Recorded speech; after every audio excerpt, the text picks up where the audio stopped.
आज की movie comic super hero Batman के बारे में है, जो अपने शहर को बचाने के लिए गुंडों से लड़ता है। बैटमैन को अपने मकसद से रोकने के लिए कई खूंखार विलन सामने आते हैं। अब क्या बैटमैन इन सब विलन को हरा के अपने शहर को वो सुकून दे पाएगा जिसका उसने वादा लिया है। कहानी शुरू होती है हैलोवीन की रात से, जहाँ एक रिडलर नाम का खूनी गौथम शहर में अपना खौफ फैला रहा था। उसे पहेलियां सुलझाने का बहुत शौक होता है, इसलिए वो खुद को रिडलर कहता है। रिडलर का शिकार बनता है गौतम का मेयर, जिसे वो बहुत बेरहमी से कत्ल करके एक पहेली छोड़ जाता है। और ये पहेली सिर्फ बैटमैन के लिए थी। बैटमैन पिछले 2 साल से शहर में गुंडों के खिलाफ लड़ रहा था। बैटमैन की असल पहचान ब्रूस वेन है, जो गौतम शहर का सबसे मशहूर और अमीर बिजनेसमैन है। अब ब्रूस वेन ही बैटमैन है, ये राज एल्फ्रेड और खुद ब्रूस वेन ही जानते हैं। एल्फ्रेड ब्रूस का बटलर है, जिसने उसे बचपन से पाला था। बैटमैन सभी गुंडों को अपना एक डायलॉग सुनाता है कि ये आसमान में जलती हुई रोशनी एक उम्मीद की किरण है, जो सिर्फ उम्मीद की किरण ही नहीं बल्कि तुम लोगों के लिए एक वार्निंग है। अब वापस आते हैं मेयर पे, जिसकी लाश को देखने के लिए पुलिस पहुंचती है। वहां पुलिस का चीफ गॉर्डन भी आता है, जो बैटमैन की मदद से शहर में गुंडों को पकड़ता है। बैटमैन भी उधर पहुंचता है और रिडलर का छोड़ा हुआ मैसेज वापस पढ़ने लगता है। तभी गॉर्डन का इंस्पेक्टर बैटमैन से लड़ने लगता है। वो बैटमैन को यहाँ से जाने का कहता है, क्योंकि यहाँ से पुलिस को ही आने की इजाजत है। पीट गॉर्डन से बहस शुरू कर देता है, जिसकी वजह से बैटमैन को वहाँ से जाना पड़ता है। अगला सीन यहाँ से शिफ्ट होता है पीट पर, जो रिडलर का शिकार बनता है।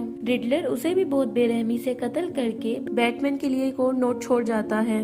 गॉर्डन को मरे हुए मेयर की गाड़ी से एक यूएसबी मिलती है। वो बैटमैन के साथ यूएसबी को अंदर से देखता है, जिसमें अनिका नामी एक औरत की तस्वीरें थी। अनिका एक नाइट क्लब में काम करती थी और शहर में खबर फैली हुई थी कि अनिका और मेयर का चक्कर है। ये नाइट क्लब कैरमाइन नामी एक बिजनेसमैन का था और इस कैरमाइन का राइट हैंड पेंगुइन चलाता है। बैटमैन पेंगुइन का गिरबान पकड़ के मेयर की मौत के बारे में पूछता है। पेंगुइन बैटमैन से बहुत डर जाता है। वो बैटमैन को बताता है कि वो अनिका और रिडलर के बारे में कुछ भी नहीं जानता। बैटमैन को क्लब में सेलिना नाम की लड़की मिलती है, जो अनिका की रूममेट थी। सेलिना काम से फ्री होके घर जाती है और बैटमैन भी उसका पीछा करते करते वहाँ पहुँच जाता है। सेलिना भी बैटमैन की तरह रात के वक्त एक लेदर सूट पहन के बाहर निकलती थी। सेलिना के सूट से ये रिवील होता है कि सेलिना ही कैट वुमन है। असल कहानी में कैट वुमन ही बैटमैन की पार्टनर है, जो बैटमैन के साथ मिलके शहर में जुर्म रोकती है। अब बैटमैन सेलिना से लड़ता है और उससे एनिका के बारे में पूछता है। सेलिना कहती है कि वो कुछ नहीं जानती, वो तो बस एनिका का पासपोर्ट लेने आई है। वहाँ उसे मेयर के लॉकर से एनिका का पासपोर्ट मिलता है, जिससे बैटमैन को यकीन हो जाता है कि दाल में कुछ काला है। वो सेलिना को धमका के उसे साथ देने को कहता है। बैटमैन सेलिना को अपने क्लब से जानकारी इकट्ठी करने का कहता है। सेलिना बैटमैन से डर के उसकी बात मान जाती है। अगले दिन सेलिना उसे बताती है कि पीट और शहर का जज गिल दोनों कार्मन से रिश्वत लेते थे। बैटमैन सेलिना से कार्मन और उसके रिश्ते के बारे में पूछता है, जिस पे सेलिना बैटमैन से मिलना बंद कर देती है।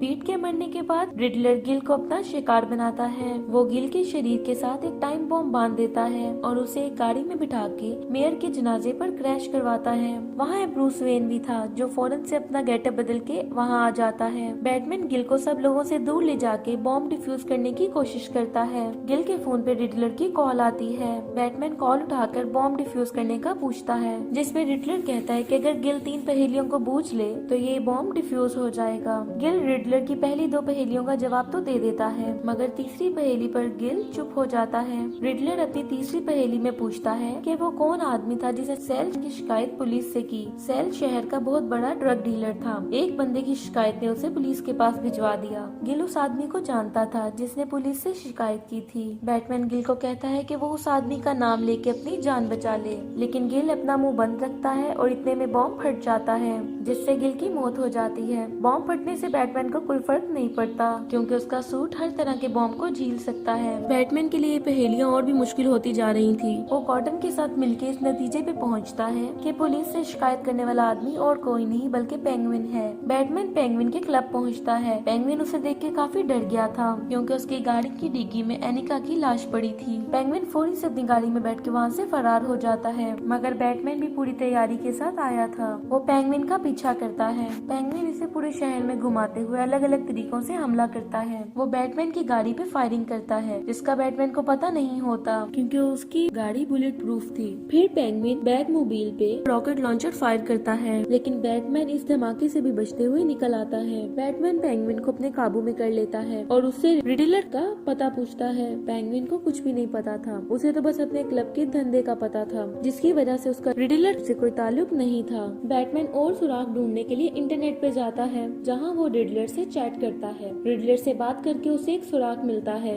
और बैटमैन उस सुराग का पीछा करते हुए एक खाली लोकेशन पे पहुंचता है। बैटमैन को वहाँ पता चलता है कि रिडलर का अगला शिकार ब्रूस वेन है, यानी बैटमैन का दूसरा रूप। वहीं बैटमैन के पास एक पार्सल आता है जिसे एल्फ्रेड रिसीव करता है। इस पार्सल को खोलते ही एक ब्लास्ट हो जाता है। एल्फ्रेड अपनी जान से तो नहीं जाता, लेकिन वो बुरी तरह से जख्मी हो जाता है। बैटमैन इस सब से बहुत ज्यादा निराश हो जाता है, क्योंकि पूरी दुनिया में एल्फ्रेड ही उसका दोस्त था जो उसके सब राज जानता था। बैटमैन रिडलर को पाने के लिए और भी उतावला हो जाता है। बैटमैन अपने माता पिता के बारे में पढ़ता है, जिन्होंने मरने से पहले एक ऑर्फनेज बनाई थी। बैटमैन के सभी फैंस जानते हैं कि ब्रूस के माता पिता को ही बचपन में कत्ल कर दिया गया था, जिसकी वजह से ब्रूस आज बैटमैन है। अब वापस आते हैं कहानी की तरफ, जहाँ बैटमैन को पता चलता है कि रिडलर ने अपना बचपन थॉमस और मार्था के ऑर्फनेज में गुजारा है। इसी दौरान रिडलर पूरे शहर में एक खबर फैलाता है कि थॉमस ने एक जर्नलिस्ट को मरवाया है। रिडलर इस खबर के बारे में बताता है कि वो जर्नलिस्ट मार्था के बारे में खबर फैलाना चाहता था, जिसे थॉमस को तकलीफ थी, और उसने उस जर्नलिस्ट को मौत के घाट उतार दिया था। बैटमैन को ये सब सुनकर यकीन नहीं आता। वो तो अपने पिता को अपना हीरो मानता था। उसका मानना था कि उसके पिता थॉमस एक सच्चे इंसान थे,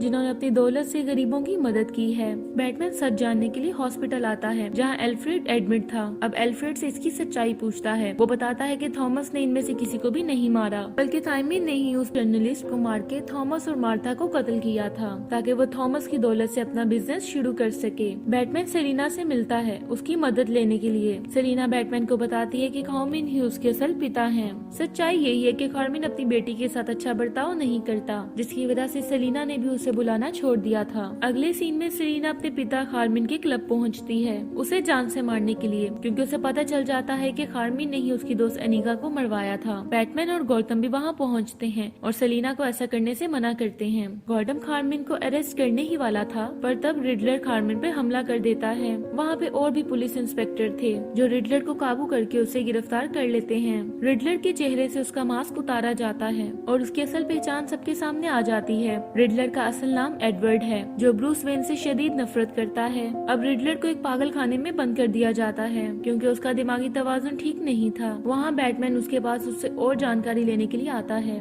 ताकि वो गौतम से सभी गुंडों को मिटा सके। एडवर्ड उसे कहता है कि वो ये सब कुछ अपनी नफरत और जलन की वजह से कर रहा है। उसे बचपन से ही ब्रूस वेन से जलन थी कि कैसे उसके माता पिता के मर जाने के बाद उसे विरासत में इतना ज्यादा खजाना मिला था। एडवर्ड खुद को ब्रूस वेन से कंपेयर किया करता था और उसे होता है कि ब्रूस आज एक करोड़पति है और मैं गरीब का गरीब ही रह गया। एडवर्ड बैटमैन को साथ मिलकर काम करने के लिए कहता है। वो बैटमैन को बताता है कि हम दोनों मिलकर इस शहर पे राज कर सकते हैं। बैटमैन उसे अपनी बकवास बंद करने का कहता है, क्योंकि एडवर्ड की वजह से इतने लोगों की मौत हुई थी। तभी एडवर्ड रिवील करता है कि कुछ ही देर में शहर के मुख्तलिफ हिस्सों में बॉम्ब फटने वाले हैं और उसके साथ मिलकर गौतम की नई मेयर बेला को मारने वाले हैं। बैटमैन सेलिना के साथ बॉम्ब ढूंढने निकलता है। दोनों पहले एडवर्ड के सभी साथियों से लड़के बेला की जान बचाते हैं। अब इस सब में उन्हें देर हो जाती है और एडवर्ड के लगाए हुए बॉम्ब फट जाते हैं। ये बॉम्ब शहर के डैम पे लगे हुए थे और डैम फट जाता है और पूरे शहर में फ्लड आ जाता है। सेलिना अब हार मान जाती है। वो ब्रूस से कहती है कि इस शहर का कुछ नहीं हो सकता,